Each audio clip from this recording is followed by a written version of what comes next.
on Saturday, the first thing you kind of said was, did so many things right. When you look back on the game film, do you still feel like there was a lot of things done right Saturday? There were some really good things, on both sides of the ball. I thought, we were able to kind of establish a run game, and it got a little bit of movement, but it wasn't consistent enough. Defensively, I thought we got some stops, but then again, I felt like we gave up too many deep balls, and I thought we battled, for the most part through the entire game. I thought there was a little let up here and there when we got to, we were up by 10. I thought there was a little bit of a let up. But again, it just goes back to the mistakes that we got to start eliminating. Is I think we gave up 3 big plays defensively.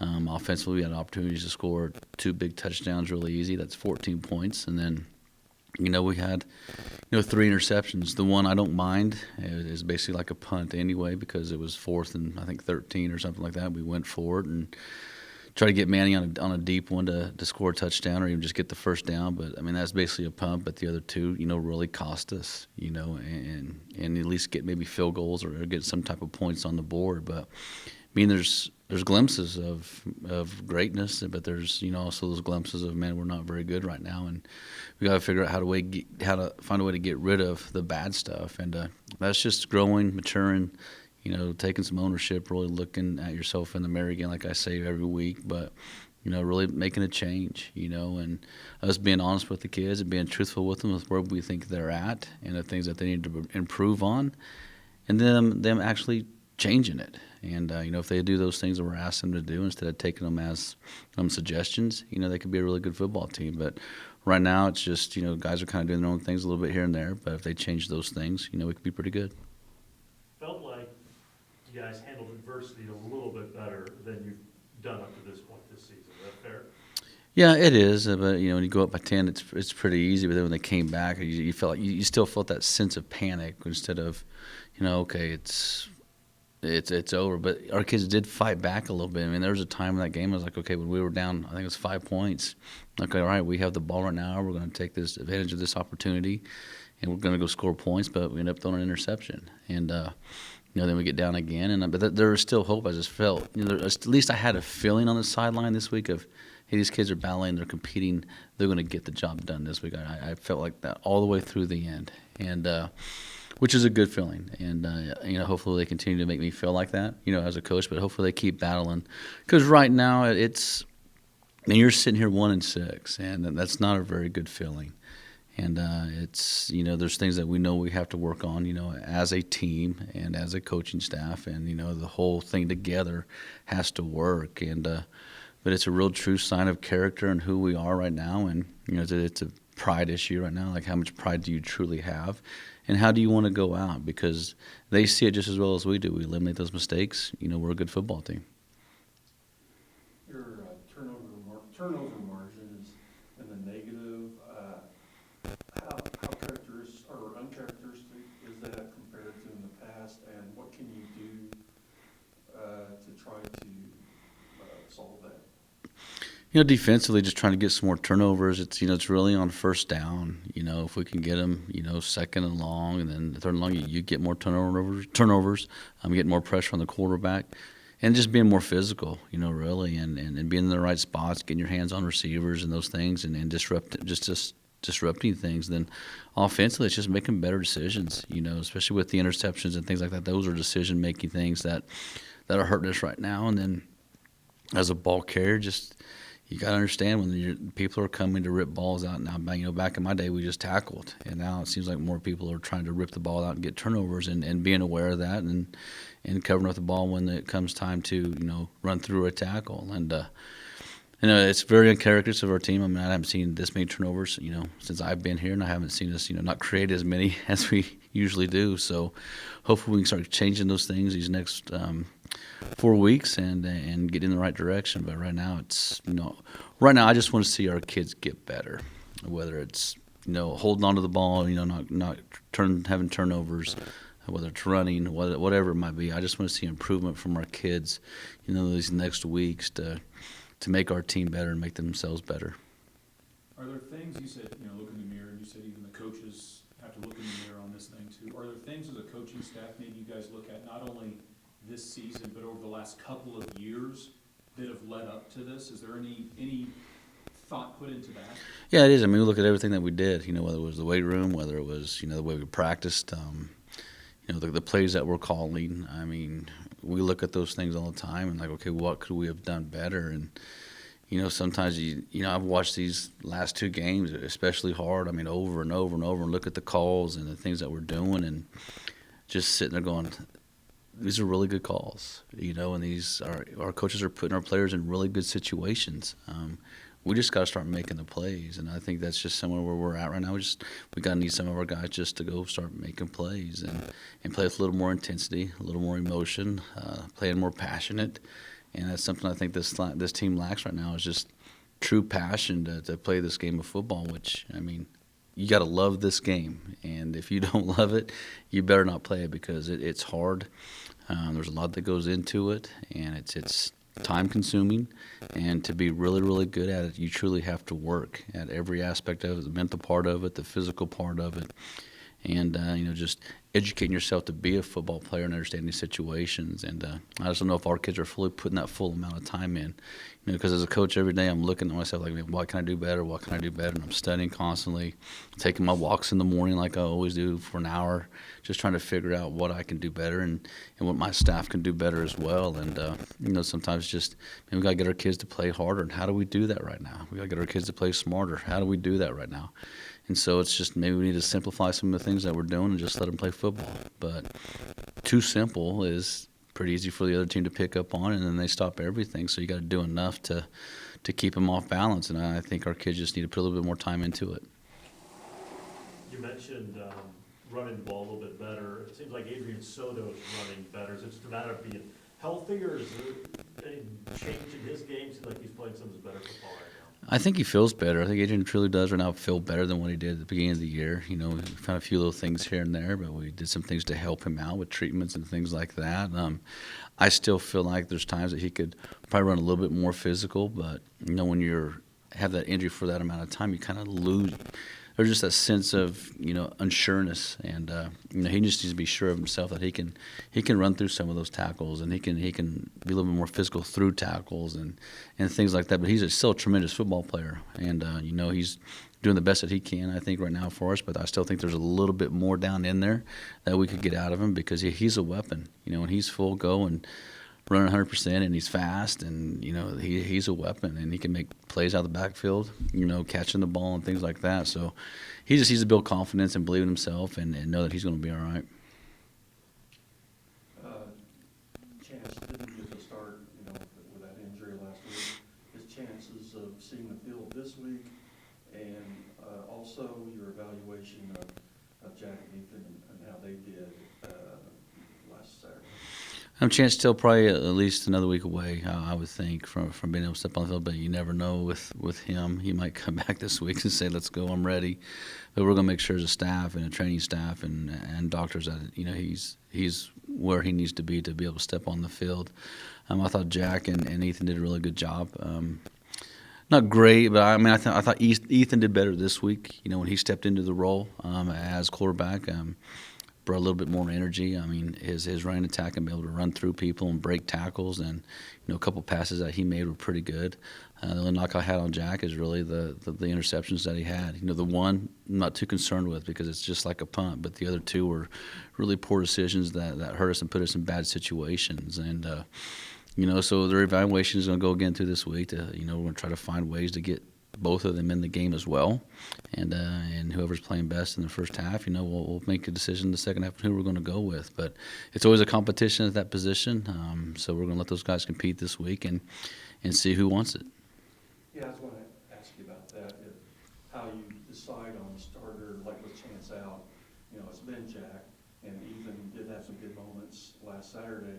So is it one of the things, like going into the next game, is you evaluate them, those two players at that position, let's say, in practice that week, and then decide on the starter, or how do you do that? Yeah, you just go through practice, and right now it's probably still going to be Jack to start with, unless Ethan really, takes this job over here, these next few days. And it's going to come down to how much time they're putting in the film room, how much do they truly care, how much leadership they provided on the football field as well.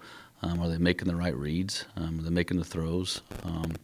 And when it's time to pull the ball down and run, are they getting to the spots they need to run and understand their protection? So, it's going to be battle all week for that. But I think right now it's probably Jack. Just like we always start every game with Ethan rotating in. But you never know. Ethan's one of those kids that he loves the game of football. He's a competitor. He wants to be the guy. So if he steps in and gets the job this week, he gets it, and it's because he earned it. 4 games left and there's no postseason in sight. How much of these next 4 games starts turning into a audition for next year? We still want to win every game, but we also still need to, get some of these young kids prepared. And if we feel like the older guys aren't preparing themselves and getting themselves ready to play, and they've kind of checked it in, we're going to go ahead and start playing some young guys, because those guys are wanting to prepare themselves anyway and get on the field, because they want to play. And sometimes when we got kids that want to play and step on the field, they do a really good job for you. Maybe they might be outmatched or outmanned, at first, but as they feel the flow of the game, then they seem to do okay. So, this week it's going to come down to, do the older guys truly want to play or not? Are they going to finish this thing strong, or are they just going to kind of sit back and let the young guys take over? So we'll see how it goes. Today we practice here at 3:30, and if the older guys are kind of messing around and not too concerned and kind of checked out, then we'll go ahead and go with our young kids and get them ready. So I hope it's not that situation, but if it is, it is, and let's get them ready to go for next year and prepare them and give them some experience and some actual playing time, which is very, very beneficial for them in their future. Central Missouri challenges on both sides of the ball with some deals. Offensively, the quarterback, does a good job of scrambling, buying time, has a really good arm. 2 good running backs as well. They play 3 or 4 tight ends, throughout the game, so they'll give you multiple sets and multiple personnels. Good wide receivers as well. Their O-line's pretty solid. But it's just, they're able to manage some games, and they're able to get some big plays on you as well. I mean, they've been in a lot of these ball games, and a lot of these ball games have been close. And so, their quarterback keeps them moving, and he makes the right decisions and makes good choices, and he throws a really good ball as well, and their backs really run hard. Defensively, they probably run a little bit different than what we've seen in the last few weeks. They run a 3-4 defense, and they're going to give you multiple coverages. It might be a cover 1, it might be a Tampa 2, it might be a cover 4, it might be a 3. They'll disguise it and roll to a different coverage. So, we're going to, keep it simple enough so our quarterbacks can be able to see those things, understand where our route combinations are going. But, I think that's probably the hardest thing with them is just their mixture with the coverages on defense and trying to keep us off balance and, bringing blitzes every once in a while and a little bit. But their D-line does do a good job with the pass rush, and their linebackers do a good job of getting hands on receivers. So, we're just going to me, if we go play physical, take care of the ball, don't give up big plays on defense, and, get some explosives on offense, we're going to be okay. We got a great opportunity to win this ball game.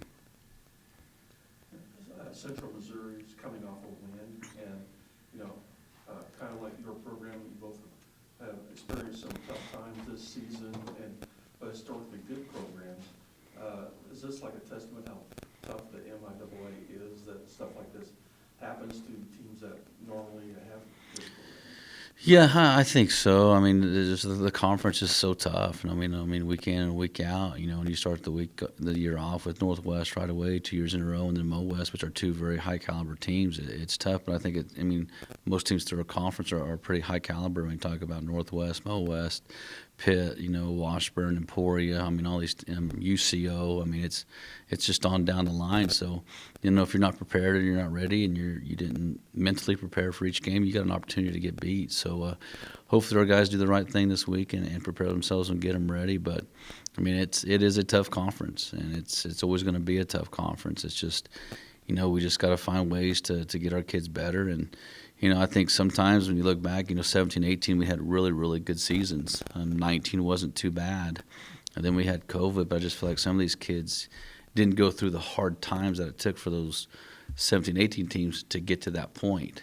And I thought that since we got to the top, we were just going to stay at the top. When in this conference, it's not like that. And when you get to the top, you have to work even harder to stay there. And I think our kids are realizing that now, because you can see that by the numbers that we had this summer. We didn't have the numbers that we normally have in the summer as well. The 2 previous years, we haven't. And, it's caught up to us. So hopefully our young kids see that, and our kids that are juniors right now going into their senior years see that as well, that to really, truly be good in this conference, you're going to have to work, and you're going to have to sacrifice, and you're going to have to do things better than what you're doing them right now. Because if you don't, we'll be in the same boat again. And it's, we don't want to be here. And, we're going to find the guys that really, truly want to put in the time, through the summer, through spring ball, over Christmas break, and all those different times where, you have to sacrifice for everybody else's enjoying themselves. If you want to be great, you have to give up things. You mentioned in the past that like summer workouts, not as much participation last time as in previous summers. And I was just wondering, as a coaching staff or as the head coach, how much of that participation do you rely on your upperclassmen, your team leaders, for that peer pressure for the younger guys and for everybody to participate, to get better? I mean, it's just, you just have to. I mean, that's just the way it is. And even though you might be here this summer, I mean, it's what you do when you're here in the summer. Okay, do you truly go in the weight room and continue to work and get better? And I think what a lot of kids lose focus of is what got you to this point of being a starter or being successful or being an all-conference kid. And that was the work you put in before. And, well, you're first-team all-conference this year. Well, now what have you done to continue to be first-team all-conference or become an All-American now? Have you put that work in, or were you just satisfied for being all-conference 1 year? But that's the pressure they need to put on themselves. And I think this is, as young men, our kids need to hold each other a little bit more accountable, which I know is hard this day and age. And we don't want to get on to our friends because they are our friends, but a true friend will really let you know when you're not doing things the right way and when they're letting you down. And I just think that's something that we need to get back to, because 17 and 18, and I know our kids get tired of me talking about 17 and 18, but those kids truly cared, and those kids really held each other accountable and made sure guys were doing things the right way, whether it was on or off the field, and even in the classroom. They wouldn't accept those things if guys were failing classes. So it's just kind of, we got to get back to our old ways, our old habits, and the old Tiger way. And, I think these kids can do it. I don't really think there's a junior class, when they look back and reflect on the season and how it went, there's things that we have to do better.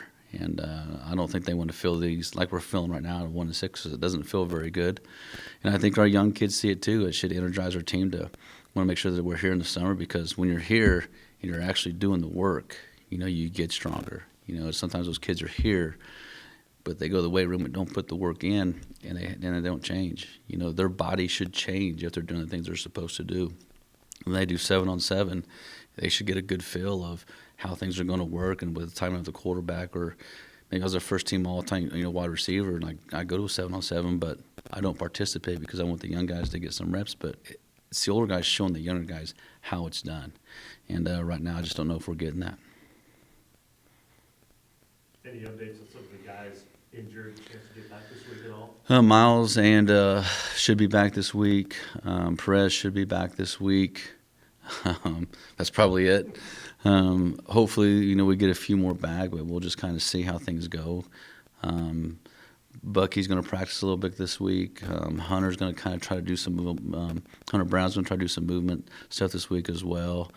But it's just kind of the way things have been falling this year. You get a couple back, and then you lose a couple, and you'll get a couple more back, then you'll lose a couple again. So, and it grinds on the kids, because there's a lot of guys that are playing a lot of time on the field, and it does grind on you as the season goes on, and you're going to have those injuries. And instead of being able to rotate some of those guys in, to keep fresh, you're actually not taking all the reps. So, that might be kind of the cause of all these injuries. Even though we have 130-something kids, you don't want to bring your freshmen and try to burn all the red shirts because they're not quite ready yet.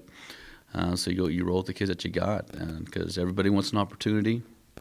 And then when you get your opportunity, what are you doing with it? And that's going to be what we're kind of checking out these next 4 weeks, because there's a lot of guys getting opportunities. And it's what they do with that opportunity that it's probably going to determine their future here.